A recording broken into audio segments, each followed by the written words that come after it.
Estamos aqui na companhia do querido cantor, compositor, poeta Leone. Obrigado por estar aqui no Divã Cultural, no Encontro Nica. Não, o prazer é todo meu. E eu gostaria de, antes de abordar o seu mais novo trabalho que você está preparando, falar um pouquinho de como foi a emoção de aos 16 anos, lá no colégio com os amigos, né? A banda Crisma, ali tudo começou, né, Leone? Fala um pouquinho dessa época tão saudosa. Fazer música na adolescência acho que é a época mais mágica, né? Porque a gente não sabe como fazer, começa a ver as coisas acontecendo, forma uma banda, aí aquela vontade de ser popstar, ser rockstar, as coisas começam a acontecer, mas a gente está muito longe, era uma coisa muito ruim, assim, a gente tocava mal, não tinha composição própria. Mas também o legal é que a época permitia, né? Porque a gente veio da época punk, né? Pós-punk, que assim, se você tivesse uma mensagem, você podia pegar uma guitarra, se tivesse 3 acordes e fazer uma música. Apesar da gente ter sido influenciado também por música brasileira, eu ouvia muita coisa de música brasileira, eu era apaixonado por Chico Buarque, apesar de não ter nada tão visível no meu trabalho assim, da influência dele, eu adorava Chico Buarque, Luiz Melodia, Tom Jobim, Gil, Caetano, né? A quantidade de show que eu assisti, eu tinha vontade de fazer show porque eu assistia muito show. Eu fui a 200 shows dos Novos Baianos, via várias gravidezes da Baby, ela estava sempre grávida no palco, via Gilberto Gismonte, eu ia a todos os shows que tinham ali no Teatro Teresa Raquel, aí Robertinho de Recife, banda Black Rio. Aquele espaço era maravilhoso, tinha apresentação direta. Fagner, assim, eu vi muita coisa legal ali. E eu tinha vontade de fazer isso. Então, poder, né, de repente, pegar o instrumento e estar ali no palco, para mim foi muito legal. A gente tocou assim, a gente fez 2 shows no Santo Inácio, né? Um num ano, outro no outro. O segundo ano eu organizei o sarau só para eu poder tocar, porque a gente não tocava em lugar nenhum. Assim, era uma emoção muito grande tocar. Era muita tensão, porque era o único show do ano. Se fosse mal, o ano seria horroroso. Achei muito legal. E depois, em 1981, surge, você coloca as suas composições na parceria com o Kid Abelha. Paulo Toller, Jorge Israel, como é que foi essa fase? Uma coisa levou a outra, né? A banda de escola, quando a gente se formou e foi para a universidade, acabou se desfazendo, porque um guitarrista resolveu ser engenheiro e abandonar a música, o outro resolveu fazer economia e se mudou para fazer uma faculdade fora. E aí a gente começou, na PUC, né, que eu fui fazer Direito, a substituir os elementos. Então, um guitarrista foi substituído lá dentro e a gente ficou um tempão até achar o Bruno Fortunato, né? Que foi indicação de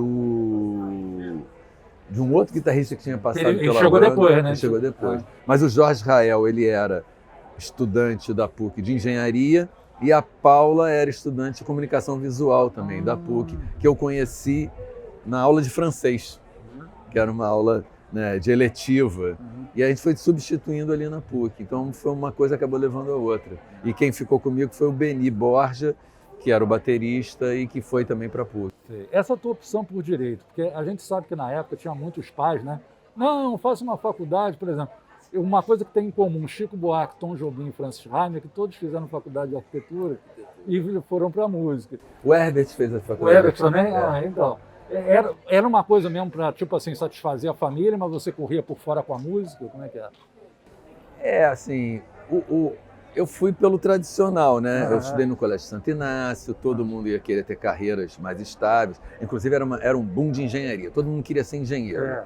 Eram 7 turmas e, sei lá, 5 eram de engenharia, 4 de engenharia, 2 de medicina e 1 de humanas. Aí humanas misturava, né, direito, economia e qualquer outra coisa, sociologia, história e tudo mais. E eu pensei até em fazer economia, mas era por inércia, né? Você estava lá na escola e ia assim, bom, o que agora a gente vai fazer? Uma faculdade? De quê? E a gente pensava nas profissões tradicionais. Mas eu já tocava, eu achava que era um hobby. Quando eu entrei na faculdade de Direito, eu entendi que não era um hobby, que o que eu queria fazer era música. Então fui fazendo simultaneamente para ver o que ia dar certo, né? E aí a música deu certo antes, porque o Kid Abelha, quando o Kid Abelha estourou, eu estava no 5º período de Direito. Sim. E aí eu já tinha meio começado a fazer uma transição, comecei a fazer letras. Simultaneamente com o direito, abandonei o direito, continuei com do lado poeta, que daqui a pouco já é. E aí, quando a coisa aconteceu, eu abandonei tudo. Né? Em 1986, você criou o nome de uma banda com as suas composições, que eu considero, eu particularmente, um dos melhores nomes que eu já vi. Heróis da Resistência. De onde veio essa ideia, Leandro? Incrível. Na época eu estava lendo muitos livros dos autores franceses, né, que fizeram parte da resistência, né? Sartre, Simone de Beauvoir e tudo mais. E aí aquilo ficou na minha cabeça. Eu achava assim, fazer arte no Brasil é ser herói da resistência. O povo brasileiro é também herói. A gente na época estava também numa ditadura, né? Saindo, na verdade, quer dizer, já tinha saído de uma ditadura, mas era uma coisa que estava na memória do brasileiro. Em 86 a gente tinha recém empossado o Sarney, né? O Tancredo morreu, o Sarney, que era representante da ditadura no governo Sarney, né? Então, assim, ainda era um país com essa memória muito forte da ditadura. Então, eu achei que era um nome que tinha muito a ver. E eu gostava do nome, assim, da ideia, achava romântico também, né? Heróis da Resistência. E interessante também quando você foi já na década de 90, que você veio com um livro muito interessante em que você entrevista várias personalidades da música e principalmente do rock Brasil, né? E a gente sente uma pegada de um jornalismo informal muito legal nesse livro, porque é letra, música e outras conversas. E como é que surgiu de repente, Marina, Renato Russo, todo mundo nessa conversa com você? Foi por causa de um livro norte-americano do Bill Flanagan, que escrevia numa revista que eu adorava na época, que era Musician. Porque revista de música normalmente é muito chata, né? É para guitarrista, aquelas coisas assim, muito chato. E tinha essa Musician que falava de música mesmo, né? Falava com os compositores, com os artistas. Eu adorava. E aí esse Bill Flanagan escreveu um livro chamado Written in My Soul, que no Brasil saiu como Por Dentro do Rock. Sim. E ele entrevistava, como ele estava nessa revista, ele entrevistou, sei lá, uns 100 autores e compositores. Eram entrevistas mais longas, mas não tão longas quanto as que eu resolvi fazer. Então ele tinha, sei lá, Bob Dylan, Paul McCartney, Keith Richards, Paul Simon, Elvis Costello, pegava Chuck Berry, ele pegava John Baez, Johnny Mitchell, Bono Vox, Bruce Springsteen. Era uma coisa que eu falava, cara... E para mim, como compositor, foi uma revelação, né? O que eles achavam de composição, qual era a rotina deles. E eu fiquei pensando que a gente não tinha isso no Brasil. É mesmo. Muita gente morreu, você não sabe qual é o processo, né, de composição deles. Sim. Como é que Tom Jobim fazia? Então eu falei, pelo menos a minha galera aqui eu posso entrevistar que eu tenho acesso. Isso. E aí eu escolhi 8 artistas, na verdade escolhi mais, mas o livro ficou tão grande que a gente teve que parar. E era isso, era conversar mesmo sobre o trabalho, o que está por trás de cada canção. Então eu ouvi todo o repertório dessas pessoas até lá, né? E prestando atenção quais eram os temas que se repetiam, os formatos das canções. E conversando também assim, sobre a rotina. Você prefere compor de manhã, de noite? Usa drogas para compor? Não usa? Como é que é o processo de criação? Atrapalha, não atrapalha, não sei o quê. E que para mim também era muito curioso, porque a composição, apesar de eu ter muitos parceiros, a composição é um processo bastante solitário, né? Assim, o livro é meio entrar na casa da pessoa. Como é que você faz? Como é que foi aquela música? O que te deu o start? Então, assim, tem uma coisa jornalística, mas não é o jornalismo de amarrar os fatos. É da minha curiosidade. Sim, da minha curiosidade. E eu adorei fazer. Adorei. Agora lancei há pouco tempo a 2ª edição, ampliada. Aí o Caetano Veloso escreveu um texto. O Nando Reis, que está entrevistado no livro, escreveu um texto falando o que mudou nesses 26 anos, que legal, mudou tudo. Né? Mudou tudo, né? A gente estava no primeiro ano, quando eu lancei, né? O primeiro ano do primeiro governo FHC. Sim. Então não tinha tido FHC, não tinha tido Lula, não tinha tido Dilma, o golpe, o Bolsonaro, não sei o que, não tinha tido nada disso. As mudanças são vulcânicas, né? Exatamente. E a gente era numa época do CD físico, isso tudo mudou. né? Aí veio o Napster, veio o digital, agora as plataformas. Então, assim, eu mesmo escrevi um texto falando sobre isso, como mudou o mercado. Aquelas pessoas já não dariam aquela entrevista mais, porque o mundo não é o mesmo, né? Inclusive em alguns assuntos, alguns jeitos de abordar, né? Hoje em dia, a gente sabe que a gente não pode falar determinadas coisas, que a gente tem que estar atento. É de uma época em que o preconceito era muito mais livre, né? Sim. As pessoas eram... porque isso era da nossa sociedade mesmo. Ainda é, mas hoje em dia a gente está mais atento, né? Sim. Mais policialesco em relação a gente mesmo, né? Nas palavras. Em 2002, nesse novo milênio, 2 trabalhos que também me chamaram muita atenção. Você Sabe o que eu quero dizer? E Audiorretrato, que também foi um título incrível aí que você bolou. Nessas 2 obras, como é que você se expressa nelas? Olha, Você Sabe o que eu quero dizer foi um disco que, assim, eu gosto muito, é um disco muito brasileiro. Inclusive, ele não tem bateria, ele tem 2 percussões, né, muito violão de nylon, assim, é um disco mais brasileiro. E é um disco independente, independente antes da internet, ou seja, você não lançava, você abandonava em algum lugar, porque era difícil ter acesso, era uma época que você tinha que pagar jabá na rádio, né, pagar jabá até na televisão às vezes, e produzir, distribuir, botar em loja, tudo isso era muito caro. O independente ficava à margem disso. Sim. Mas é um disco que eu gosto muito e tem músicas que eu toco até hoje, feito Fotografia, Melhor Pra Mim, Temporada das Flores, que é uma música que ficou muito famosa no meu repertório. Mas foi um disco que vendeu 6.000 cópias. Eu sei porque eu só fiz 6.000 cópias e elas acabaram. Foi um fracasso retumbante, assim. Mas eu gostei muito de ter feito e a partir dali a Som Livre se interessou por mim, porque eu estava meio abandonado ali, 8 anos sem gravadora. Sim. E propôs fazer Na época eles tinham um negócio que era fazer um disco de coletânea dos maiores sucessos. Mas eu não tinha isso, porque parte do meu repertório estava com Kid de Abelha, parte do meu repertório com os Heróis da Resistência, e algumas músicas que eu não tinha gravado, feito Exagerado, algumas coisas que... Aí eu propus, vamos fazer um disco violão e voz, com mais um instrumento no máximo, não sei o quê, para fazer uma coletânea desses sucessos. E aí eu botei esse audiorretrato, né, porque esse é o meu retrato sonoro, né? Depois até foi usado por uma série de televisão, um cara que até me entrevistou para isso. Nem agradecimento teve, sabe?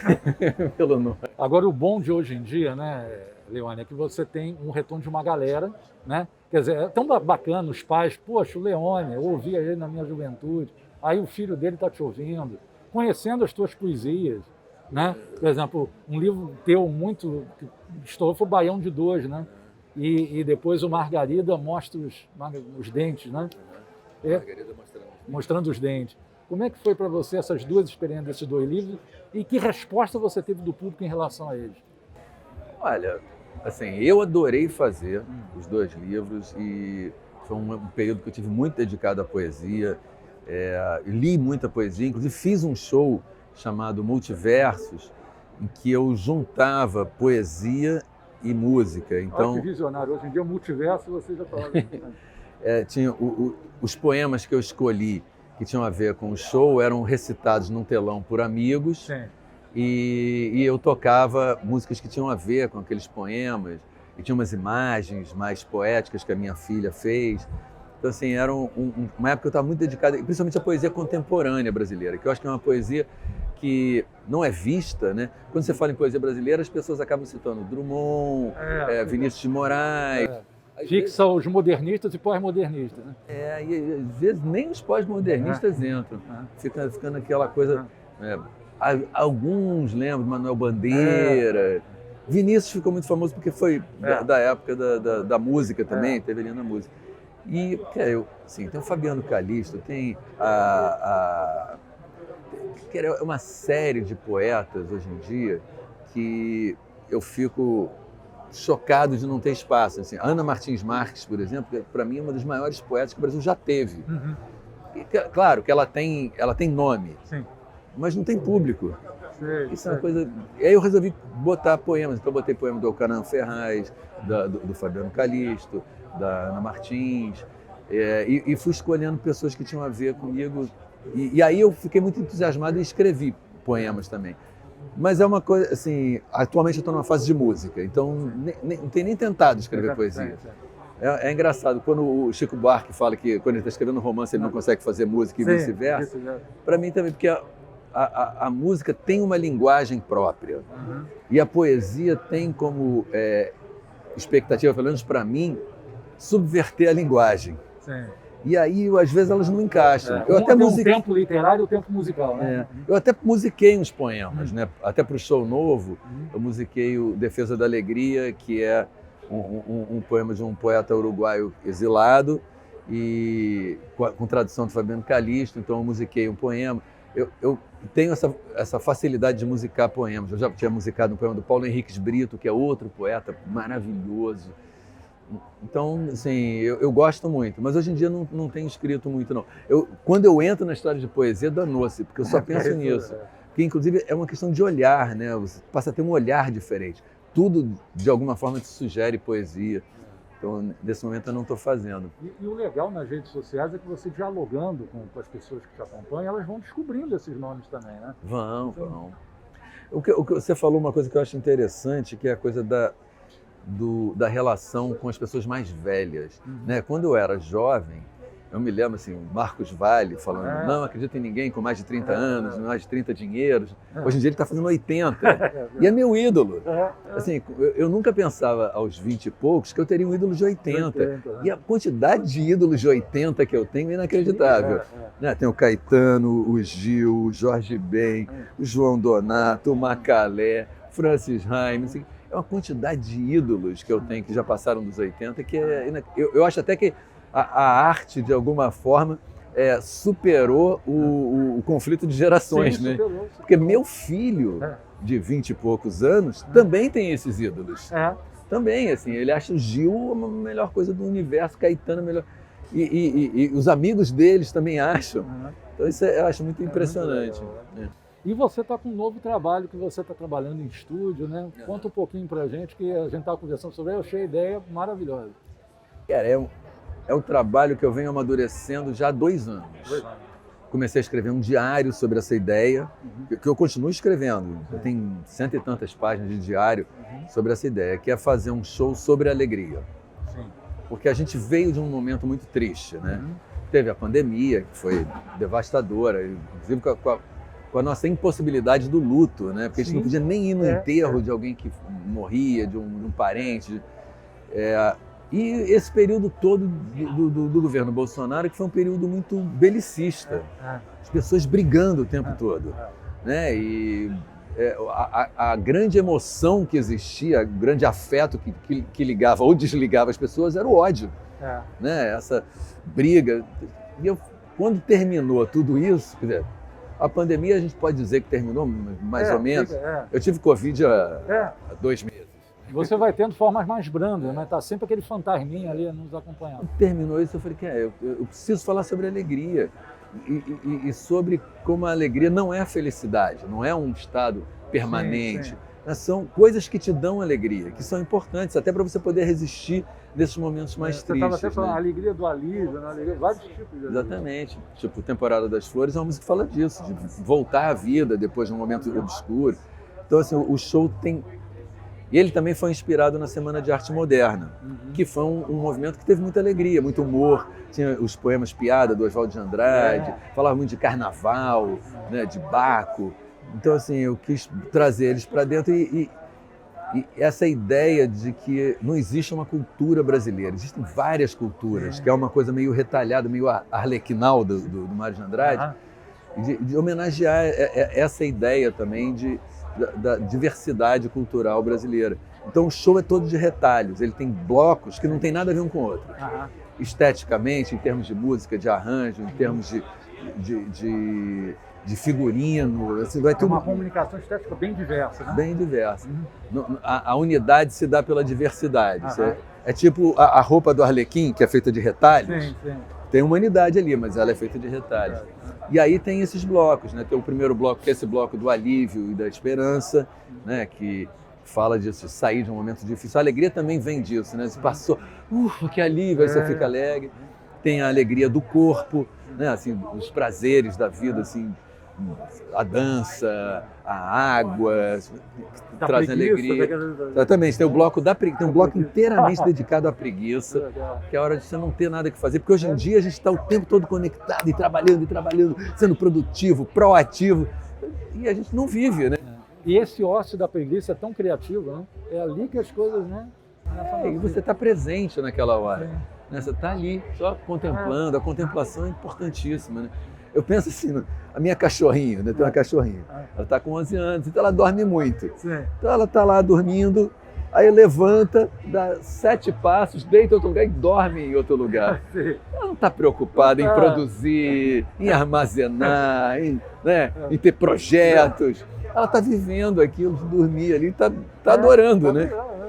Da gente se permitir a preguiça. Aí tem um bloco que é sobre a alegria criada pela arte, né? Porque às vezes é a nossa saída, a gente está num momento triste, não sei o quê, e ouve algo que te alegre ou te leva para um outro lugar, porque a arte, segundo Nietzsche, existe porque a realidade não basta. Então tem isso, da criação da alegria pela arte, e tem um bloco do êxtase total. Então assim, são vários blocos sobre alegria e eu escrevo sobre isso. Então estou fazendo um e-book que eu vou lançar gratuitamente no dia que eu lançar o show. Que legal. E esse é o primeiro volume, né? Não, aí sim, esse é o show. Aí eu Tá. estou gravando 2 discos. Sim.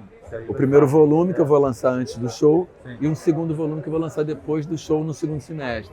Eu devo lançar primeiro um disco, Vem Alegria Volume 1, aí lanço o show lá para agosto e no fim do ano eu devo lançar o volume 2 com outras canções que eu ainda não tive tempo de organizar para gravar. Também ficaria muito longo, já vão ser 10 canções agora, depois eu lanço mais 10. É bom que aí fecha o ciclo no final do ano. E eu quero fazer esse show por muito tempo. E é um show assim, muito diferente, que eu estou aprendendo coisas novas, aprendi a tocar cavaquinho, jogar malabares, e tem participações no disco que também mostram essa diversidade. Então tem o Xande de Pilares gravando uma composição minha e do Marcos Valle. Então junta gerações e chamei o Johnny Hooker para gravar comigo Alegria, Alegria, para fazer também. O Johnny Hooker tem uma música chamada Caetano Veloso, né? Sim. Aí eu falei, pô, seria ótimo ele cantar essa música. Claro. E tem outros convidados já que eu estou esperando confirmar, porque eu ainda estou gravando para mostrar para as pessoas. Mas é isso, assim, é de misturar gerações, misturar influências. Não ser uma coisa que tem uma cara de um determinado momento ou uma estética só, de ser bem plural mesmo. Que legal. Eu queria encerrar essa entrevista maravilhosa contigo, agradecendo muito, nos reportando ano passado, quando você foi homenageado no Dia Mundial do Rock, quando nos conhecemos na Casa de Cultura Laura Alvim, você estava muito emocionado, vendo aqueles jovens da orquestra. Como é que foi para você, no teu coração, esse momento? Eu acho aquele movimento todo muito... assim, é uma coisa de esperança, entendeu? Porque a música, a arte, elas possibilitam isso, que você saia de uma realidade muito restrita, de uma realidade cheia de intempéries, de problemas, de dores, e transcenda, né? Eu, mesmo durante a pandemia, mesmo quando a situação estava mais negra possível, o processo de compor, de imaginar o show, de ler, de organizar, essa imersão no processo me tirava daquela realidade e me fazia transcender. E além das oportunidades profissionais que o projeto proporciona, eu acho que tem isso, de você entender que essa vida que a gente tem é uma vida que foi escolhida por um sistema, historicamente. Mas ela não é necessariamente o que a gente tem que viver. É uma escolha social, uma escolha, claro, do grande capital também, mas que existem outras formas. E por isso que eu acho que a arte é tão combatida por governos autoritários. Porque ela mostra que a vida que a gente está vivendo não é necessariamente a vida que a gente tem que viver. Ela mostra outras alternativas existenciais, né? Exatamente. Que incomodam o sistema. Exatamente. E eu acho isso também, é uma possibilidade de alegria no meio da tristeza, da dificuldade. Você está ali estudando o seu violino e uma melodia linda e você vê que você está conseguindo. aquilo Libertador. aquele momento não tem preço, não é se aquilo um dia também vai te dar um trabalho, naquele momento já serviu, né? E claro que também tem esse outro lado, né? De poder encontrar um emprego, uma saída que não seja a saída oferecida por quem está perto da criminalidade, por exemplo, né? De acabar no tráfico, uma coisa assim. Né? Poxa, Leone, muito obrigado pela tua presença aqui hoje e sucesso nessa nova empreitada artística. Obrigado. Valeu mesmo. Mesmo.